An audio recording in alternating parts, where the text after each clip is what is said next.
Hey guys, in this video I'm going to show you how to directly translate Chinese on the Rednote app.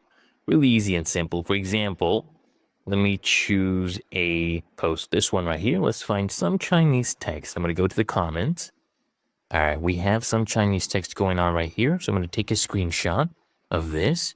You can do this on your Android as well as iOS device. Both have inbuilt screenshot translators. So I'm going to go ahead and click on done. Okay, click on done right here on screenshot, save this to your device. And now I have that screenshot saved up. I go to your gallery. All right, guys, here is my screenshot in my gallery, by the way. So I'm just going to come here and click on Lens. So Google Lens, it's inbuilt. Okay, just click on translate.